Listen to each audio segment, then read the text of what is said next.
My name is Mia, I'm 24 years old, and if there's one thing I've learned in the past year, it's that people reveal their true nature when money and property are involved. I had just graduated from college, feeling that mix of freedom and uncertainty, when I moved into the small but cozy apartment my aunt left me in her will. It wasn't much by big city standards, just a two-bedroom place with creaky wooden floors and an outdated kitchen, but to me, it was everything. It was stability, a chance to start fresh, and most importantly, it was mine. Or so I thought. Last week, out of nowhere, my cousin Tyler showed up at my door. He didn't knock politely, didn't even greet me properly. Instead, he barged in, waving a stack of papers in my face, his smug grin making my stomach twist. "This place is mine now," he declared, his voice dripping with entitlement. "Start packing, Mia." I remember just standing there, clutching my coffee mug, staring at him like he'd grown two heads. Tyler was always arrogant, always that cousin who thought the world owed him something, but this? This was a new low. I didn't flinch though. Instead, I smiled, slow and deliberate, and said, "Interesting, because I have the original will." His grin faltered. Just for a second, but I caught it. He recovered quickly, mumbling something about fixing this mistake, before storming out. I figured that was the end of it, until 2 days later. That's when I heard the sound of tools at my front door. When I opened it, there he was, standing smugly again, this time with a locksmith kneeling at the lock. My heart hammered, but I didn't panic. Instead, I let him step inside, his eyes gleaming with victory, until he froze. Because sitting at the kitchen table, calm as ever, was my aunt's old lawyer, Mr. Reynolds, holding the original, notarized will in his hands.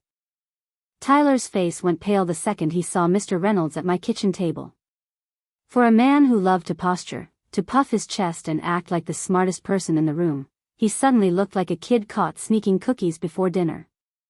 His bravado cracked, and that was satisfying to watch. Mr. Reynolds didn't even look up at first. He just tapped the papers on the table with his index finger, the sound sharp in the silence. Finally, he lifted his eyes, calm and steady. "Good evening, Tyler," he said, his voice carrying that quiet authority that made you instinctively sit straighter. "Care to explain what you're doing here with a locksmith?" The locksmith looked confused, glancing between us, clearly realizing he'd been pulled into something messy. Tyler coughed, tried to laugh it off. "It's just a misunderstanding. My aunt meant for me to have this place, not Mia. She must have left, conflicting documents." That's when I leaned against the wall, crossing my arms, and spoke up. "Funny. Because I've already seen the will. The one with the official seal. The one where her signature is crystal clear. This apartment is mine, Tyler. Not yours." Mr. Reynolds nodded, sliding the document across the table. "This is the only legally binding will, Tyler. Your aunt made her intentions very clear. And forging or presenting false documents," he paused, locking eyes with him, "is a criminal offense." The locksmith muttered something about not wanting trouble and practically bolted out the door, leaving Tyler stranded. I almost laughed at the sight of him standing there, fidgeting, his arrogance collapsing into panic. For the first time, I wasn't just defending what was mine, I was watching him dig his own grave. He tried to stammer some excuse, something about a clerical error, but Mr. Reynolds cut him off cold. "Don't insult my intelligence. And don't insult your aunt's memory." I watched Tyler's jaw tighten, the anger in his eyes starting to replace his fear. That's when I knew, he wasn't going to give up easily. If anything, this was just the beginning. For a few days after that showdown in my kitchen, things were quiet. Too quiet.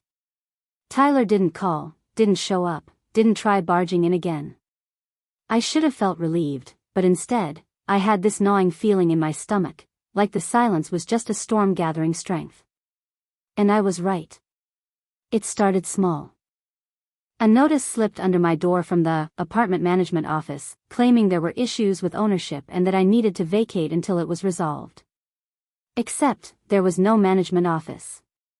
My aunt owned the place outright. Tyler had forged the letter. Next, I got a call from someone claiming to be a realtor, offering to help me sell quickly before things got complicated. Their tone was too pushy, and when I asked who gave them my number, they dodged the question. I hung up, but my blood boiled. Tyler wasn't just trying to scare me, he was trying to corner me. The final straw came 3 nights later. I came home from my part-time job at the coffee shop to find my front door wide open. My heart dropped. I stepped inside slowly, every nerve on edge. Nothing looked stolen, but drawers were pulled open, and papers had been rifled through. Whoever it was hadn't been after jewelry or cash, they wanted the will. That night, sitting at my kitchen table where this all began, I realized something important. Tyler wasn't going to stop until he either forced me out or destroyed me. He wanted control, and he was willing to cross every line to get it. And that's when something shifted in me. I wasn't just going to defend myself anymore. I wasn't going to play catch-up, waiting for his next move. If Tyler wanted a war, then I'd give him one. I pulled out my laptop, opened a blank document, and started making a list. Names. Numbers. Every trick and lie he'd ever used on our family. I wasn't just going to protect my home, I was going to dismantle him piece by piece. The next morning, I woke up with a fire in me I hadn't felt in a long time. Tyler thought he could intimidate me, shove me out of what was mine, and walk away untouched. But if he wanted to play dirty, he clearly underestimated me. I started with my aunt's old filing cabinet, the one Tyler hadn't bothered to search through. She had kept everything, receipts, letters, even handwritten notes about family drama. Buried between tax forms and medical records, I found something interesting, mentions of money she had lent to Tyler over the years. Not small amounts either, thousands. Always the same pattern, he'd beg, promise to pay back, disappear, and then come back with another excuse. My aunt had been too kind, too forgiving. I wouldn't be. Next, I went digital. Tyler was careless online. A quick scroll through his social media accounts showed his favorite habit, bragging. He couldn't resist posting photos with cars he didn't own, vacations he clearly couldn't afford, and business meetings that looked more like nights at casinos. I screenshotted everything. But the real jackpot came when I reached out to a mutual cousin, Emily. She worked in banking, and though she couldn't give me details, she let slip just enough. Tyler was drowning in debt. Credit cards, payday loans, even whispers of borrowing from people who didn't exactly go through legal channels. That was when I knew exactly how to begin. I didn't need to confront him head-on, not yet. I just needed to let the right people see who Tyler really was. I drafted an anonymous email, attaching screenshots of his posts, copies of the loan notes my aunt had written, and details about his little ownership stunt with the locksmith. I sent it to Mr. Reynolds first, but also to a local real estate firm I knew Tyler had been sniffing around. Within hours, I got a reply from Mr. Reynolds. For words that made me smile, leave this to me. For the first time since Tyler had stormed into my apartment, I felt like I had the upper hand. But I wasn't stopping there. Revenge wasn't just about winning, it was about making sure he never tried this again. 2 days later, I heard from Emily again. She called me late at night, her voice low, almost conspiratorial. Mia, I don't know what you did, but Tyler's been freaking out. He came into the bank today trying to smooth talk one of the managers into extending his credit line. They shut him down hard. He stormed out like a madman. I smiled to myself, twisting the phone cord around my fingers. Good. He deserves it. But Emily's tone grew serious. Be careful. He knows someone's working against him. He's paranoid, and when Tyler's cornered, he lashes out. That warning echoed in my head all night. Tyler wasn't the type to take a loss quietly. If he thought he was losing control, he'd double down. And sure enough, he did. The next afternoon, I got a notice taped to my door, this time, not forged.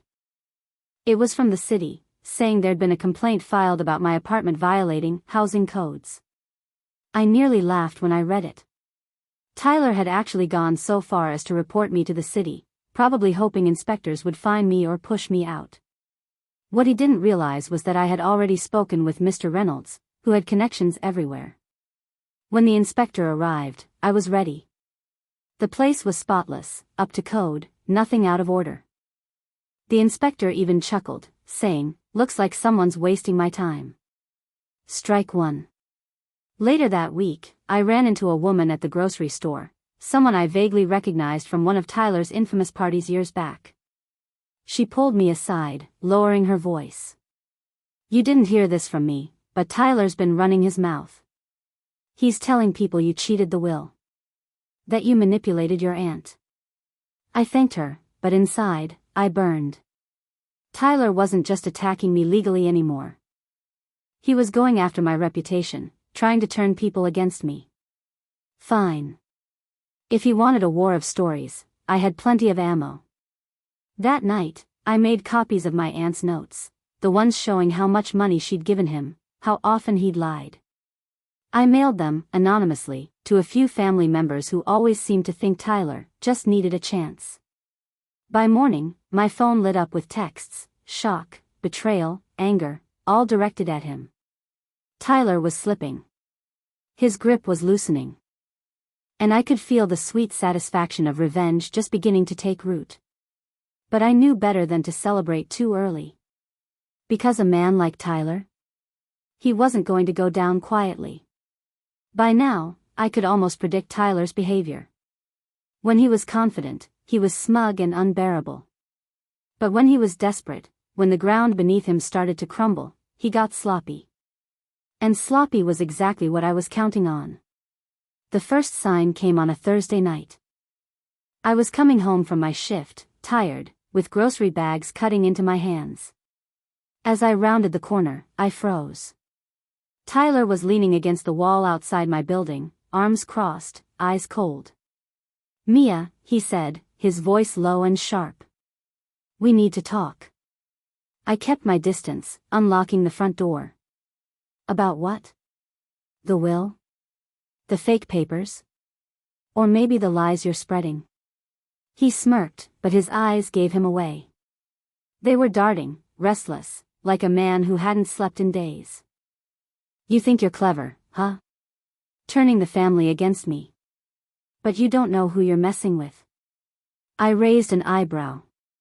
"Oh, I think I do. A broke liar drowning in debt." That hit him. His jaw clenched so hard I thought his teeth might crack. He leaned in close, lowering his voice to a hiss. "You'll regret this, Mia. I'll make sure of it." And then he stormed off, shoving past a neighbor who happened to be coming in. The neighbor gave me a concerned look, and that's when I realized, I had witnesses now. Tyler wasn't just threatening me in private. He was unraveling in public. Later that week, he made his biggest mistake yet. I got a call from Mr. Reynolds. His voice was almost amused. "Mia, you're not going to believe this. Tyler filed a lawsuit against you." I almost dropped the phone. "A lawsuit? On what grounds?" "Forgery," he said flatly. "He's accusing you of forging the will." Except, I could hear the smile in his voice. The will is notarized, legally filed, and airtight. His complaint is baseless, and by filing it, he's exposed himself to scrutiny. Which means, if we play this right, we can drag his finances into the open. That's when it clicked. Tyler had just handed me the weapon I needed. A lawsuit meant depositions, financial records, character witnesses. All the skeletons he'd tried to bury were about to be yanked into the light. And I was going to make sure everyone saw them. The day after Mr. Reynolds called, I went to his office downtown. It was one of those quiet law offices that smelled faintly of old books and coffee, the kind of place where everything felt steady and unshakable. I needed that steadiness. He greeted me with a warm handshake, then got straight to business. "Mia, Tyler thinks he's being clever, but filing this lawsuit was the worst move he could have made. It opens him up to discovery." Which means, he slid a folder across the desk toward me. "We can request his financial records. I flipped through the pages. Even at a glance, I could tell it was a blueprint for Tyler's downfall. Credit card statements, bank accounts, loan histories, all the things he'd been trying to keep hidden. My stomach tightened, but in a good way. This will destroy him. Mr. Reynolds adjusted his glasses. If the judge allows it, yes. And with Tyler's history, I can't imagine the court being sympathetic to him. He's not just going to lose, Mia, he's going to embarrass himself. That was music to my ears. But I wanted more than embarrassment. I wanted to make sure Tyler never had the chance to pull something like this again. So I spent the next week gathering every piece of ammunition I could. I dug up old text messages where he'd begged for money. Screenshots of his posts flaunting things he couldn't possibly afford. Even the report from the housing inspector who'd seen right through his bogus complaint. At the same time, Mr. Reynolds started preparing depositions.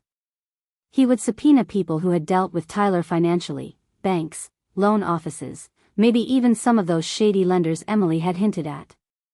Tyler had painted himself into a corner, and all I had to do was let him stew in it. Still, I wasn't naive. A cornered man can be dangerous, and Tyler was already unraveling. I saw him one night, pacing outside a bar, yelling into his phone. His voice carried across the street, sharp and desperate, "I can't pay you yet. I just need more time." He didn't notice me watching. But I noticed him.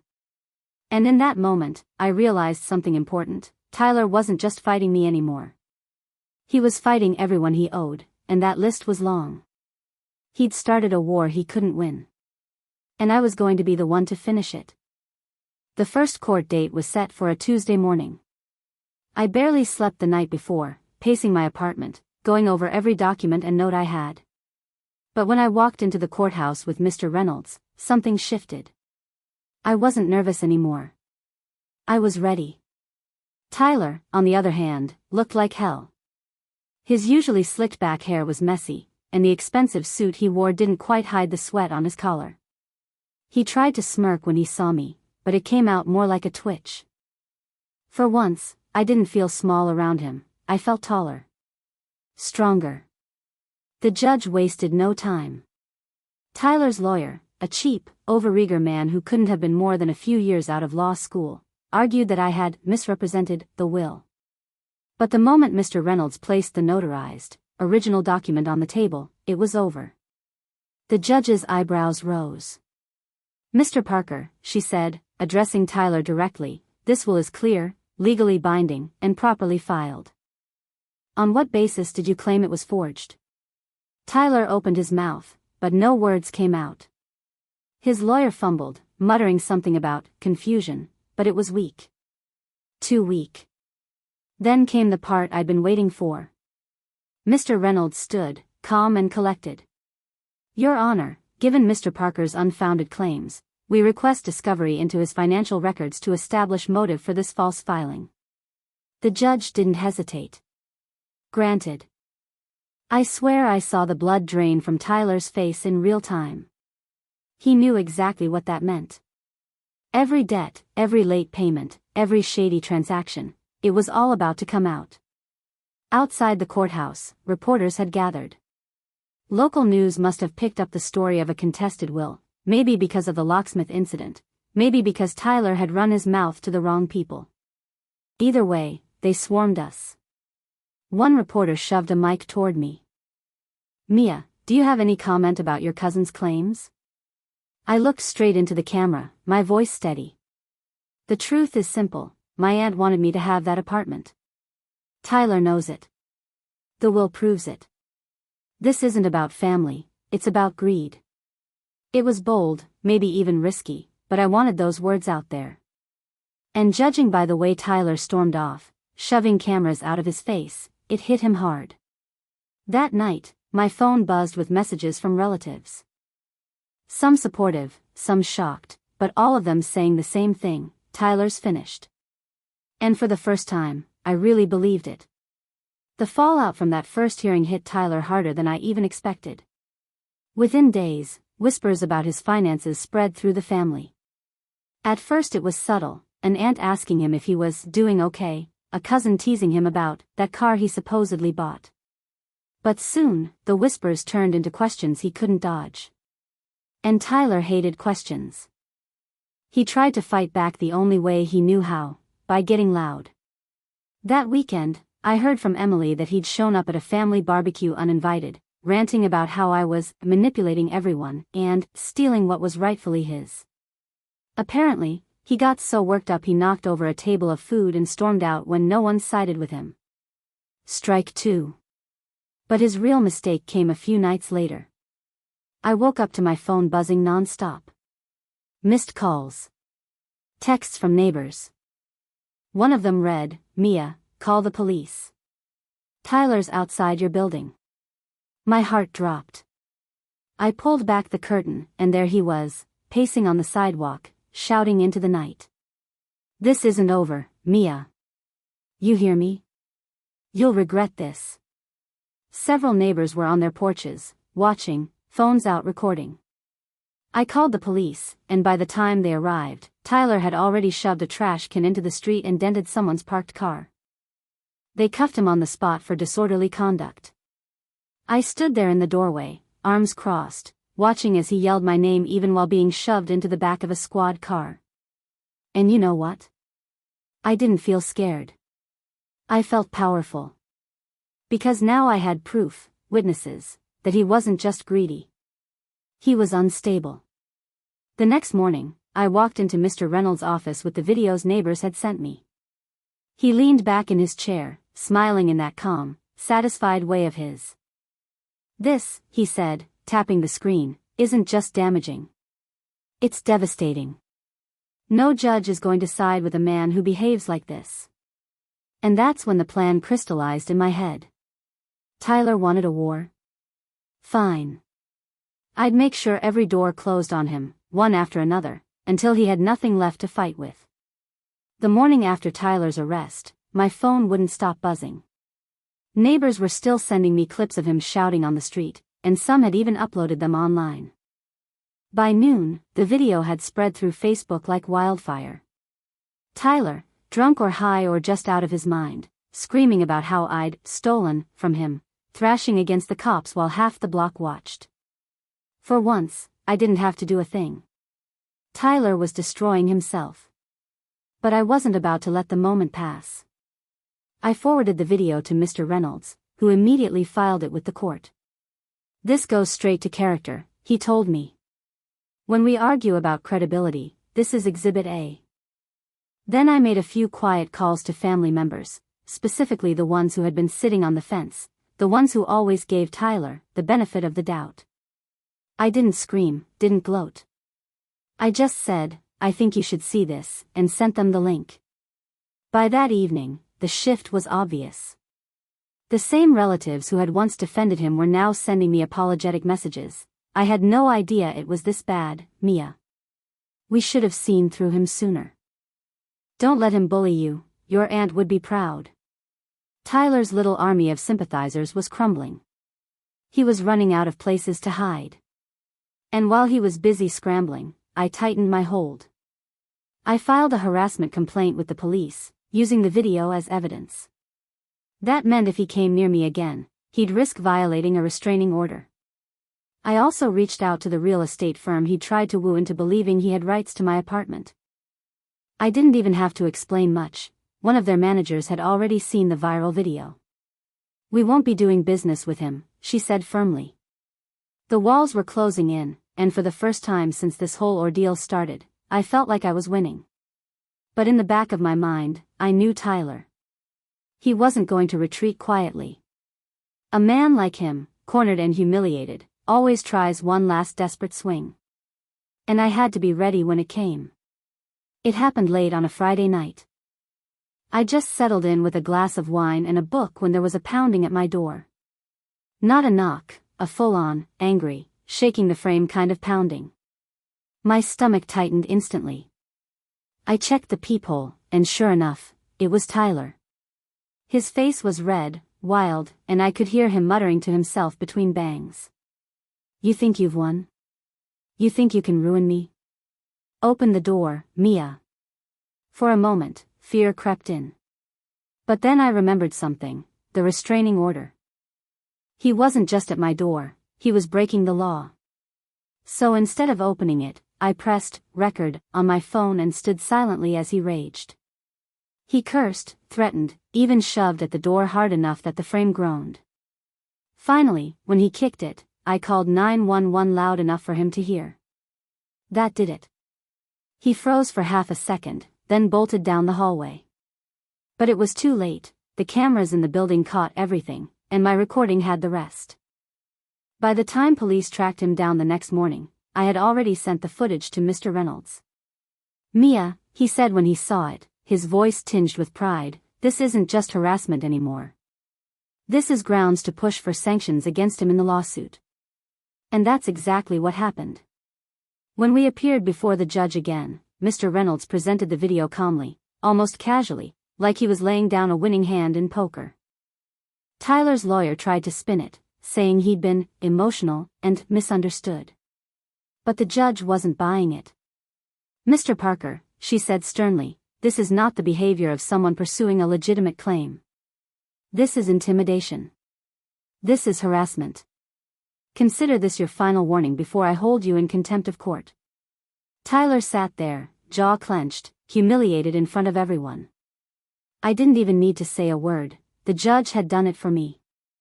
Walking out of that courtroom, I felt lighter. Stronger. Tyler was unraveling so fast that all I had to do now was keep steady and let him trip over his own desperation. And I knew, deep down, that the end was coming soon. It was almost too easy after that. Tyler had pushed too far, and the cracks in his life were showing everywhere. Emily called me again one afternoon, her voice sharp with disbelief. "Mia, you won't believe this, Tyler's accounts are being frozen. The bank flagged his activity after that court order for records. He's in overdraft on 2 accounts, maxed out 3 credit cards, and he's months behind on his car payments. They're repossessing it next week." I sat back in my chair, letting the words wash over me like music. For years, he had strutted around, bragging about his business deals and investments. And now? It was all smoke, and the smoke was clearing fast. But the real blow came from somewhere unexpected, the local paper. A reporter who'd been at the courthouse reached out to me. She said they were running a piece on contested wills and family disputes, and she wanted a comment. Normally, I might have hesitated. But this time? No. I wanted everyone to see Tyler for what he really was.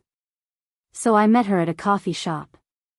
I didn't badmouth him directly, but I told the truth, about my aunt's generosity, about how she'd helped him financially for years, and about how the will was crystal clear. "This was never about family," I said.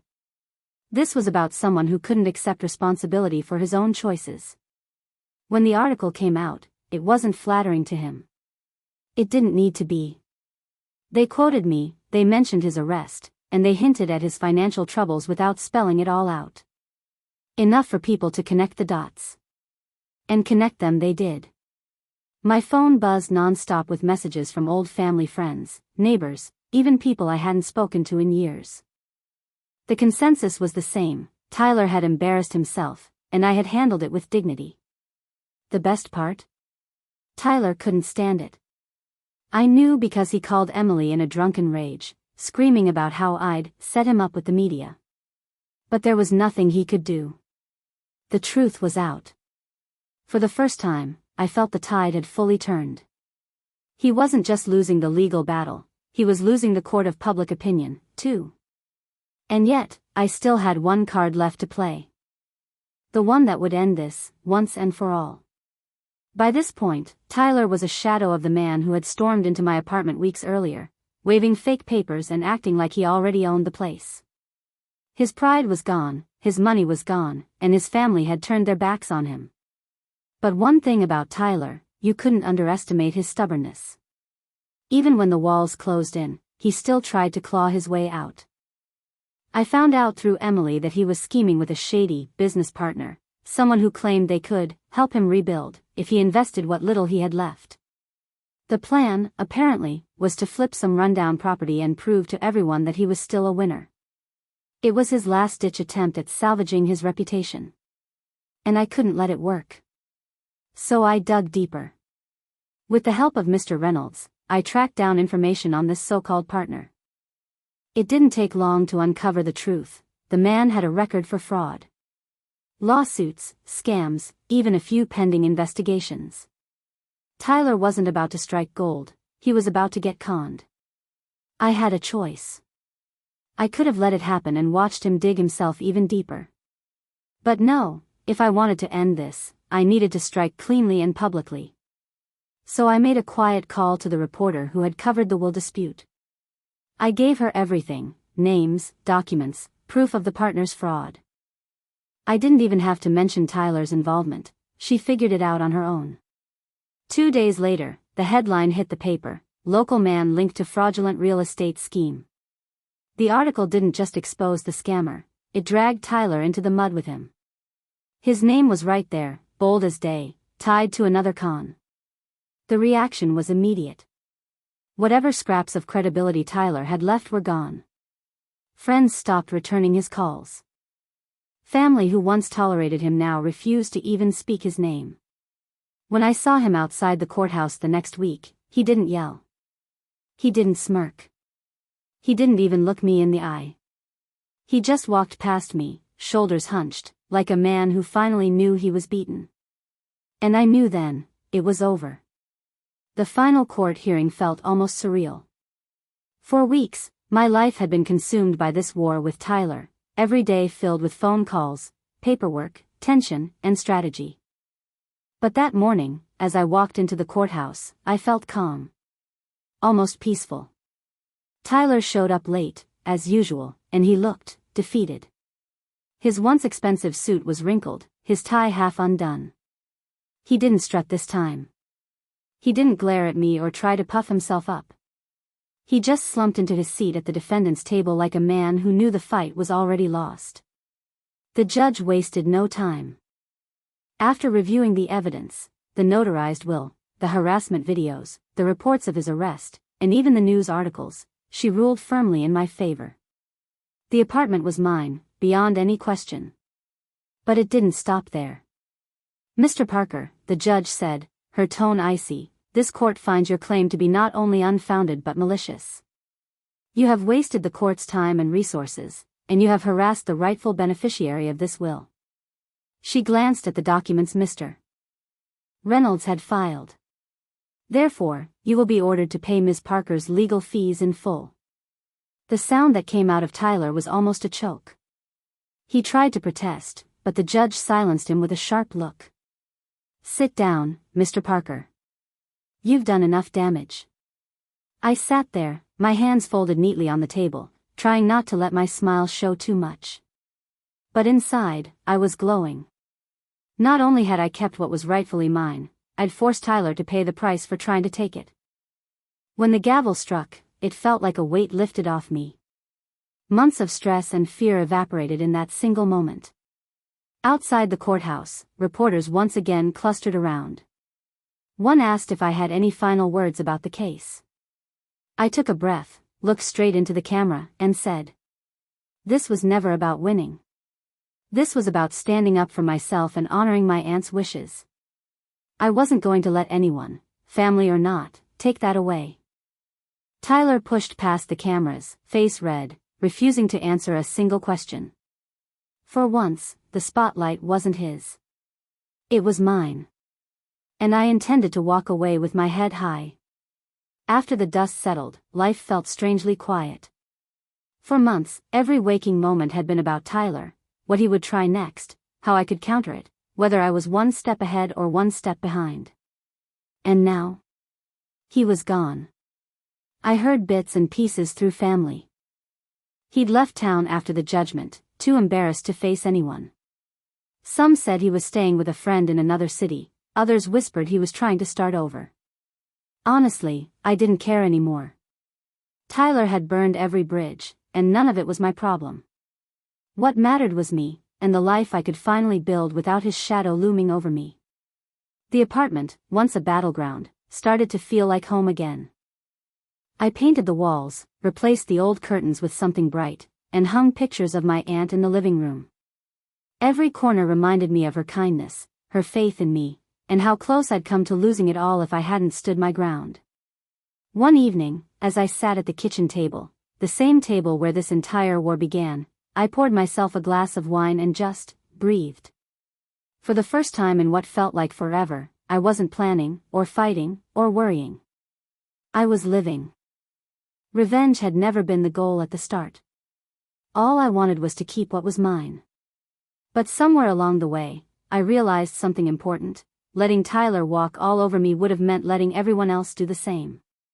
Standing up to him wasn't just about the apartment, it was about proving to myself that I was stronger than he ever gave me credit for. And I was. When friends asked me later if I regretted how messy it all got, I told them the truth, no.